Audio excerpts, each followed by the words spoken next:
So Mike from the Humanist Report had a great interview with Nina Turner. There's a snippet of this that I'm going to play because I think it's apt, considering what took place over the last, several months with the whole forced vote movement. And you still have people kicking that horse right now. I saw as late as last week, people still fighting over that. Mike asked her a question that basically gets into that. How do you reconcile the needs of the population in regards to what the left wants, let's say people like the Squad, to do, versus what they've been doing? And not just that, are they worthy and deserving of criticism? And if so, to what extent? I mean, basically, he's trying to get to this whole thing of the attacks that have been basically leveled against the Squad. And, I'm one of those people that have criticized AOC and the Squad when I think it's deserving. And there's been other times when I've boosted where I thought it was deserving, where she deserved to get accolades for it. I don't have an issue with the Squad. There may be things that I think they should be doing. There may be things I disagree with it, as it comes up. But I disagree with everybody at some point. That's just kind of part of being a human. I don't have this expectation that these guys are going to do exactly everything that I want. AOC has a tendency to be more on this kind of weird neocon side in regards to the foreign policy stuff that she backs. I don't particularly like that. I tend to hit her for that when that stuff comes up. By the same token, when she's talking about domestic policy, she does mean it. It comes across as if she means it. And so when there are attacks that are basically level at these guys, it should be legit. And honestly, whatever you want to think of the forced to vote stuff, whatever it started as, it got vitriolic, it got unhinged. And not just unhinged, it got toxic as all hell. It was the worst aspects of this cancel culture that goes out where these guys are basically say, these people who didn't necessarily agree with me in the exact way that I wanted this to turn out are snakes, and anybody that disagrees with us are part of it. It was fucking horrendous. Yeah, I wanted her to force the vote. Yes, I argued for her to force the vote. Yes, I want the Squad to push on that very specific issue. I thought if you have the opportunity to get power, use it. It's the way politics works. They didn't say that. And if I'm being bluntly honest, there could be things that they're seeing that we don't see just because we're not necessarily in the thick of it. Their point of view is going to be different than ours. Yes, politicians should be pushed. Yes, people should go after politicians. And no, it shouldn't be disingenuous. I just don't think it helps. If I'm going after somebody, I'm going to be honest about going after them. I think it gives more bang for the buck to do so. And saying that AOC is standing in the way of healthcare is absurd. It just is. I'm sorry. Be honest. Nina Turner is asked about this. And it's asked in almost a sub-tweet way or in somewhat of a veiled way. But it gets clear what she's talking about when she's basically talking about the Squad and the pressure and the difficulties associated with being in office and having to work with all of these other people, many of which hate your guts. And then simultaneously being attacked by the people who you're basically representing, who gets this kind of weird clique that, for whatever particular reason, also hates your guts. It is a very weird mix to be in, despite the fact that they are, or they do push in the areas that they themselves believe they can push. I accept that they're human beings, no more, no less. There are times where they're deserving of criticism, there are times they're not. And there are times where people do so, and I question the reasons that they do. That's all. If it's one of those things where there is a new political party and the goal of it is to somehow get that particular person, that particular delegitimize that group because they want the other political party to gain credence, I have no idea. I just know that I didn't particularly like the unhinged nature of what that quote-unquote movement became.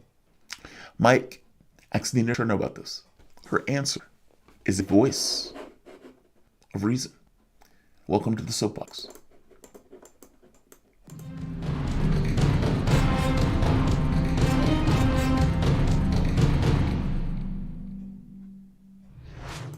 My name is Jamarl Thomas. This is the Progressive Soapbox. Guys, if you dig this content, please like, share, and subscribe. You can always support this content with PayPal Patron.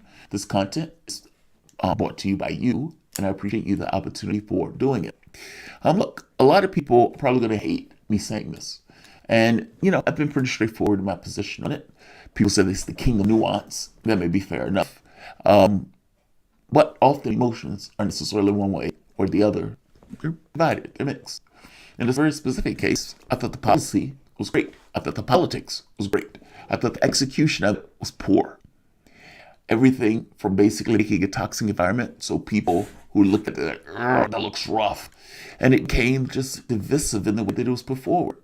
If I am putting forward a policy to you, I want that policy to work and I want it to get passed from a political sense. In doing so, I have to work between the lines. It's politics. And trying to work between the lines, I want to get that policy through. If I'm doing things that are making it more difficult to get policy accomplished, even if you think I'm right, it's not helping the agenda and the policy to get accomplished. In this case, I'm talking about Medicare for all. And I'm saying if you start getting toxic with it, you're going to get opposition, especially if you're being somewhat dishonest in the way that you're pushing the agenda. Nina Turner says something here, and it's treacherous territory for her. Because whatever she says, in a few months, she's going to be held to it. Which is why I love the fact that Mike asked her this question. Let's hear her answer. Mike, you're right. It is complicated. That's the first thing I need the grassroots to understand, especially progressives. And I know progressives are disappointed. I mean, we tried 2016, 2020. I get it. So for me as a leader, not just somebody elected, because there are things that I can do in committee, things I can do on the floor of the Congress, but there's also things that I can do in my community and also across this country. So I want to say don't be disappointed. You got to have some understanding. It's okay to be disappointed, but the squad is ultimately the best that we have in terms of being able to push an agenda. And what that means is that you might not always agree with the methods.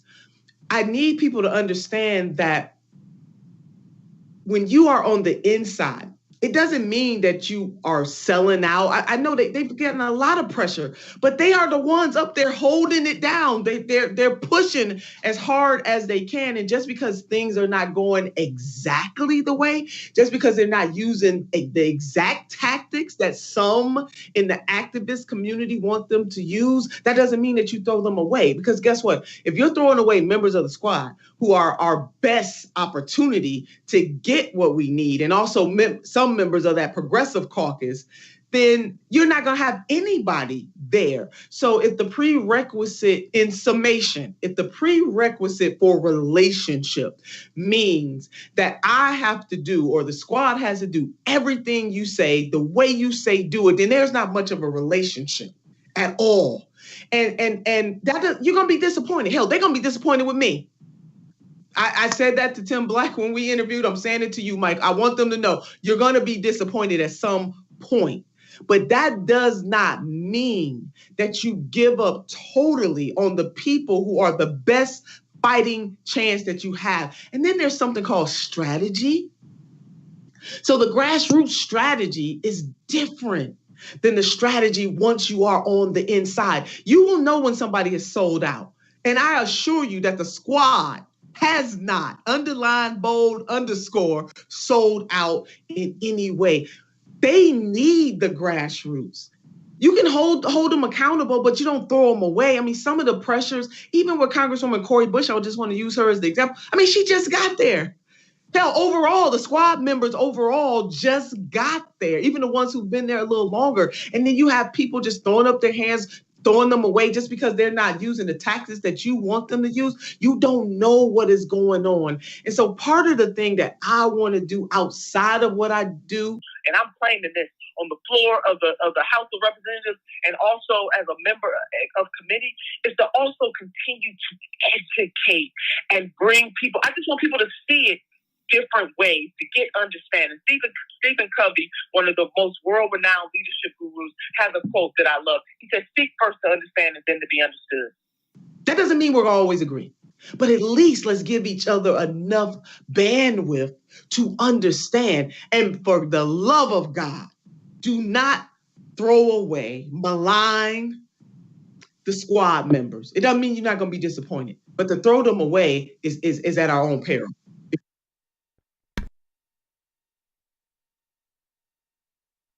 Yes, common sense. Like, when I make this argument, it'd be like, you could be pissed at somebody and not see them as an enemy. Like, I don't understand this idea of, it was like, okay, they didn't do exactly what we wanted them to do for this very specific thing, and then all of a sudden it's like, all right, so we throw them away. It's like, well, wait a minute. If you're going to get any of your policy passed, they're going to be the ones that are going to have to be there to pass it, push for it, and agitate for it. And the idea that you're tossing them away to what end? I mean, like, what's the idea after you toss them away? Is the idea to move to another party that doesn't necessarily exist? What's the plan? What's the goal? What's the objective? Is it just be disgruntled on the outside, alienated from the political space? I have no issue with hitting any of those members of Congress, including the ones that just got there, when they do shit that deserves to be hit. The forced vote thing, I think the biggest problem with that was that it was a tactic. And from the standpoint of a tactic, everything and all this emphasis was put on it, as if this was the thing that was going to do something. I think part of the problem is, and Turner alluded to it, was 2016 and 2020. All of the emphasis that was put into things like Medicare for all, Sanders gets to the point where he is winning like he's going to go to South Carolina, the entirety of the party collapse. All of that energy that was coming in from the left on things like Medicare for all, the Green New Deal, the 15 minimum wage, and all that other stuff that Sanders was going to push through, elimination of student debt, up in smoke. All at once. Warren stabs him in the back. The rest of the party collapses on him. And Sanders never makes the argument about electability, which basically was the argument that Joe Biden was fighting on from day one. And that is the argument that he needed to fight. This is just like the UK. It's like, it's about Brexit. And the guy's talking about healthcare. Well, Sanders won every other policy argument. The left won every other policy argument. But that argument of electability, who keeps the monsters at bay? Electability. That's what that is. That's what Joe Biden won on. And Joe Biden went on to beat Trump, basically fulfilling the notion that he was electable, whether he was more electable. That's probably nonsense, especially against Trump, and especially in the condition that Trump was in. Look, she's right. I agree with her. They're going to do things that are going to bug the shit out of us. And they're going to do things that are going to bug the shit out of me. And, I do videos hitting them. I do have concerns that I don't necessarily want the video to be taken as a absolute point of view of those things. And sometimes when people ask me when I'm criticizing Sanders, and they're like, well, wait a minute, I thought you said that it's, the criticism that you were giving Sanders something they were attacking me on. But I was trying to make the point to them that, look, just because I get pissed off at something individually that Sanders does doesn't necessarily mean that affects the totality of my point of view. It's that I may get pissed off at things that these guys do. Hell, I may get pissed off at something Turner does if she gets in office. But that may not necessarily change the totality of my point of view, especially if there are other things that give a contextual coloring to that point of view of this is a person, and this person has not necessarily sold out. There's a difference in those things. People got pissed at me for that because there was nuance. Because I looked at this with the idea of saying, whoa, that's toxic. That's just dishonest. That is embarrassing and unhinged and shouldn't be accepted. By the same token, first of all, there's a good idea. Both of those things can rest together, side by side. And unfortunately, the other toxic shit hurt the other part of the argument. Look, neither Turner is right. There are going to be things that people do to piss you off, things that people do to annoy the shit out of you.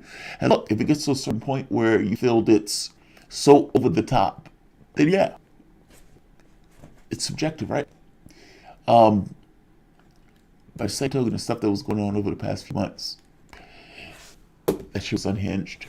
And this was basically Nina Turner saying, look, it is maddening that you would throw the only people you have that are in D.C. working in your interests away. It's understood that they're going to do things that piss you off. By the same token, what is the totality from the standpoint of a contextual look at them? And is it they suck at this part, but they're good at this part. So this part can use them on. Looking at it from the standpoint of what can I use these people for versus not. I think that's the way to look at politics. And if anything is going to get accomplished, that shit has to go through some level of legislation. Unless you're talking about just smashing the government, which is a different conversation altogether. Yeah, that's right. Like, share, and subscribe. I wanted her to make this point because she's going to be held to this point on some level. I think the energy that was supposed to go into getting those things accomplished was cut short. And because it was cut short, it was kind of like, it's kind of like blue balls. I think that's what it's like. It's this, all of this energy, all of this power and rage ready to push this particular policy through. And then I'm going home now. That's okay. It's like, what the fuck? What do you mean you're home? Oh my God. Hurts. And at that point, rage, pain, indignation, shame, all that stuff come to play. From the standpoint of the left, it's a feeling that those things should have been articulated through policy and through the person who was the most apt in that situation. That's what it felt like. And because it felt that way, and then you saw the entire party collapse around it, it leaves a certain degree of rage, and that shit burns. And so the idea of functioning with the party that did that burns. There's a headwind. There's a difficulty associated with it. Hate the fact that AOC is part of the Democratic Party. I don't want anything to do with the Democratic Party, and yet I am stuck with this idea that I have to evaluate these guys as individuals, not necessarily as a collective. With the exception of times they're acting as a collective, which I don't particularly like. I'm stuck with the notion that if I want to get anything accomplished, anything done, it's going to have to be articulated to law. And they're going to be the people that are going to be putting that stamp on that law, and pushing for that law, and at the very least, among everybody else that's there, will be most likely to have my point of view. It's never going to be perfect. It's unfortunate that Medicare for all didn't get passed. And when you have a pandemic where 500,000 people die, and you have the majority of the public saying, yes, we want this. You have, 88% of Democrats, 74% of the rest of the population saying, yes, we want this. You had nearly 28 million people that were infected with COVID-19, and that was entirely because of governmental malfeasance. The deaths, government malfeasance, the destruction of those companies, those retail, not getting the money to the companies that needed it, that were small businesses to keep themselves afloat. All of that was government malfeasance. And the way the government can, at the very least, in the poorest of terms, in the smallest of terms, I should say, is Medicare for all. Government fucked up. And as such, there's a responsibility that it has to the population that it needs to be dealt with. Medicare for all. I'm not going to push. I guess we're just making the point that because those things were taking place, and because that energy was going through as if this is the thing that should be able to get passed given the conditions that we have on the ground. And for that stuff not to go through, that stuff is maddening. It is absolutely maddening. And the fact that it was the Democratic Party that cheated Sanders, it was the Democratic Party that turned around and collapsed on him. And honestly, to some degree, Sanders, who basically seemed like a sheepdog, or who at some point seemed either like a broken man, or that he was even part of it on some level, because he didn't necessarily want to hit back, and he basically took a tact of least resistance. So people have feelings about the Democratic Party, and I gotta be honest, I can't say I blame them. I got the exact same feelings. But on this one, Turner's right. Like, share, and subscribe.